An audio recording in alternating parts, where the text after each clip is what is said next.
মানে মুম্বাইকে পাঞ্জাব দুবার হারিয়েছে, আবার আরসিবি পাঞ্জাবকে দুবার হারিয়েছে। অদ্ভুত পরিস্থিতিতে কিন্তু গোটা আইপিএল এর যারা দর্শক রয়েছে না, তারা কিন্তু সবাই খুব খুব খুব খুশি। খুশির একটা মাত্র কারণ বোম্বে নেই। আরসিবিও জানতো যে বোম্বে যদি ফাইনালে উঠতো তাদের রাস্তা কিন্তু কঠিন হতো। বোম্বের বড় বড় নামি দামি প্লেয়ার, তাদের 5 বারের চ্যাম্পিয়নশিপের অভিজ্ঞতা, এছাড়া বাকিটা গুরু যেসব আমরা সোফা দেখি মাঠের কাছে লাগানো থাকে, সেই সব কিভাবে হচ্ছে সেই সব টপিকে নয় নাই গেলাম। কিন্তু আইপিএল যারা দেখে তারা কিন্তু এবছর বোম্বে যেভাবে আম্পায়ারদেরকেও একটু হলেও ডমিনেট করেছে, যেভাবে অনেক ধরনের ইশারা হচ্ছিল, সেগুলো সবকিছু কিন্তু সোশ্যাল মিডিয়াতে ভাইরাল। তো ক্রিকেট যারা ভালোবাসে তারা কিন্তু এটাই ভেবেছে যে যাই হোক ক্রিকেটের জয় হবে। দুটো টিম আরসিবি এবং পাঞ্জাব দুজনই লড়াই করে জিতেছে এবং দুজনের মধ্যে একজনের কিন্তু প্রতীক্ষার অবসান হবে 17 বছরের। ভাবতে পারেন তার মধ্যে কেন সবাই আরসিবি বলছে। অনেকে এসছে অনেক টিমে, অনেকে গেছে, কিন্তু একমাত্র রয়ে গেছে কিন্তু আমাদের বিরাট কোহলি।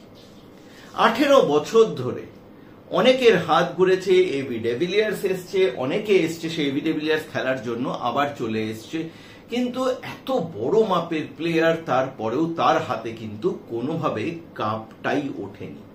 ফাইনালে পৌঁছেছিল আরসিবিও, কিন্তু 3 বার ফাইনালে পৌঁছেছে এবং ফাইনালে কাছে গিয়েও সেই কাপ তারা ছুঁতে পারেনি। 2009, 11, 16 তারপরেও লাভ কিছুই হয়নি। সেই জন্য এইবার কিন্তু তারা মরিয়া। অন্যদিকে যদি শ্রেয়সের কথা বলি, শ্রেয়স আইয়ার প্রচন্ড কুল কাম। নেট দুনিয়া তাকে বলছে দ্বিতীয় ধোনি। শ্রেয়স 6 মারার পরও কোনো তার রিয়াকশন নেই। ধোনির ওয়ার্ল্ড কাপ জেতার পরও ঠিক যেমনটা ছিল। শ্রেয়স যখন ম্যাচ জিতে যাচ্ছে বোম্বের এগেইনস্টে, তারপরেও কিন্তু তার কোনো সেলিব্রেশন নেই। হয়তো সে বাঁচিয়ে রাখছে সেলিব্রেশনটা ফাইনালে জেতার পরে।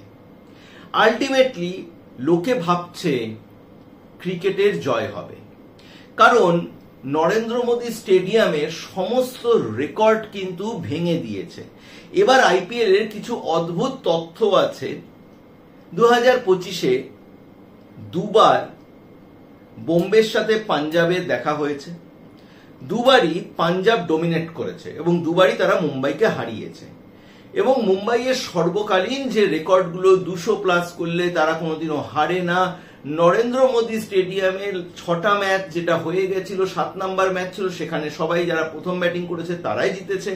সমস্ত ক্যালকুলেশন, সমস্ত ম্যানিফেস্টেশনকে কিন্তু নস্যাৎ করে দিয়েছে পারফরমেন্স, বিধ্বংসী পারফরমেন্স শ্রেয়াস আইয়ারের, তার সাথে কনফিডেন্স এবং কুল কাম। আবার যতবার এইবার আইপিএলে আরসিবির সাথে পিবিকেএস এর দেখা হয়েছে, সেখানে কিন্তু আরসিবি ডমিনেট করেছে পিবিকেএস কে, মানে দুবারই তারা কিন্তু হেরেছে। মানে মুম্বাইকে পাঞ্জাব দুবার হারিয়েছে, আবার আরসিবি পাঞ্জাবকে দুবার হারিয়েছে। কিন্তু লাস্ট যে ম্যাচটা হলো না, সেটা দেখে এখন আরসিবিও বলছে ভয় লাগছে, কারণ শ্রেয়াস আইয়ার ছেড়ে কথা বলবে না আরসিবিও। দেখুন, যদি পুরো জিনিসটাকে দেখা যায়, এই মুহূর্তে দাঁড়িয়ে আরসিবির বোলিং ডিপার্টমেন্ট পাঞ্জাবের বোলিং ডিপার্টমেন্টের থেকে একটু হলেও এগিয়ে। আবার পাঞ্জাবের ব্যাটিং ডেপথ আরসিবির থেকে এগিয়ে।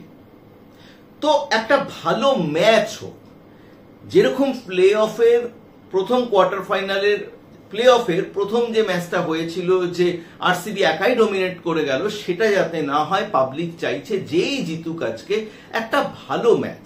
আর কেন বিরাট কোহলির উপরে রয়েছে, কারণ বিরাট কোহলি সে তো পাঞ্জাবের এগেনস্টও হতে পারতো, কিন্তু বিরাট কোহলির সাথে এটার কানেকশন হচ্ছে একটা মানুষ 18টা বছর কন্টিনিউয়াস আইপিএলে একটা টিমের হয়ে খেলছে, আর কতদিনই বা সে আইপিএল খেলবে, এবং সেই জন্যই যখন এরকম একটা পরিস্থিতি হয়েছে, মানুষ চাইছে এবার আরসিবি জিতুক। আবার অনেকে পাঞ্জাবকেও সাপোর্ট করছে। আরসিবি ওয়ালা বলছে, আরসিবি যারা সাপোর্টার তারা বলছে যে সিএসকে, মুম্বাই, এদের যে সাপোর্টার গুলো ছিল তারা এখন সবাই গিয়ে পাঞ্জাবকে সাপোর্ট করছে। কিন্তু আরসিবির ফ্যান বেস আমরা জানি ওয়ার্ল্ড ওয়াইড তারা লয়াল, এত বছর না জেতার পরও দে আর কিপ অন সাপোর্টিং। অনেকটা আর্সেনালের ফ্যান বেসের মতন ভাবছে যে চলো বুমরাকে যখন আমরা সামলে নিয়েছি, আরসিবির বোলারদেরও সামলে নেব। বিরাট কোহলি বলছে আমাদের কাছে হেজেলউড আছে, ছাড়বে না, কারণ শ্রেয়াসকে অনেকবারই কিন্তু হেজেলউড আউট করেছে। আবার কিন্তু সেই পুরনো দুশ্মনী, পুরনো রাইভেলারি কিন্তু উঠে আসছে। বলা হচ্ছে যে এই শ্রেয়াস আইয়ার এবং রজত পাটিদারের কিন্তু দেখা হয়েছিল সৈয়দ মুশতাক আলী ট্রফি 2024-এ। সেই সময় শ্রেয়াস আইয়ার ক্যাপ্টেন্সি করছিল বোম্বের হয়ে, আর মধ্যপ্রদেশের হয়েছিল রজত পাটিদার। 61 রানের একটা অদ্ভুত নক খেলেছিল, কিন্তু চেস করে জিতে গেছিল কিন্তু সেখানে সেই সময়কার শ্রেয়াস আইয়ারের টিম, এবং ট্রফিটি উঠিয়ে নিয়েছিল কিন্তু শ্রেয়াস আইয়ার। অনেকে ভাবছে আবার সেই জিনিস রিপিট হবে, আবার অনেকে বলছে রজতের কাছে সময় আছে ওটার বদলা নেওয়ার, এবছর আরসিবি চ্যাম্পিয়ন হবে। আবার অনেকে বলছে পিবিকেএস যেরকম ব্যালেন্সড আনক্যাপ প্লেয়ার ভর্তি, তারপরেও পিবিকেএস এর চান্স যেন একটু বেশি। দুজনের মধ্যে যেটা আমরা দেখি সেখানে 52% রয়েছে হচ্ছে পিবিকেএস। গুগলে যদি দেখা যায় উইন প্রেডিক্টরে, সেখানে 52% পিবিকেএস আর 48% রয়েছে হচ্ছে আরসিবি।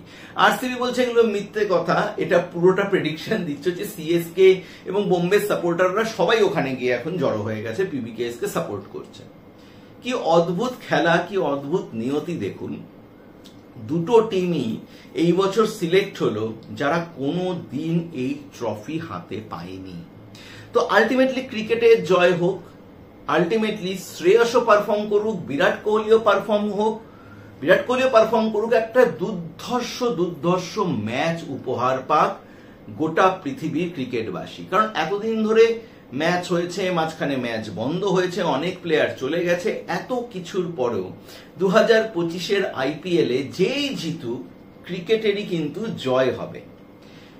পাঞ্জাবে হয়তো অঘোষিত, যদি পাঞ্জাব জেতে তাহলে কালকে পাঞ্জাবে অঘোষিত ছুটি, যদি ব্যাঙ্গালোর জেতে তাহলে কালকে ব্যাঙ্গালোরে অঘোষিত ছুটি। কিছু মানুষের আজকে হৃদয় জিতবে, কিছু মানুষের আজকে হৃদয় ভাঙবে, এটা তো খেলারই নিয়ম। কিন্তু যদি ফাইট ঠিকঠাক হয়, আলটিমেটলি ক্রিকেটে জয় হবে। সবাই এটাই বলছে, দুটো বেটার ডিজার্ভিং টিম এবার ফাইনালে গেছে। আপনার কি মনে হচ্ছে আপনি কমেন্ট বক্সে জানান যে কে জিততে পারে। আমি পুরো ব্ল্যাঙ্ক। আমার মনে হচ্ছে,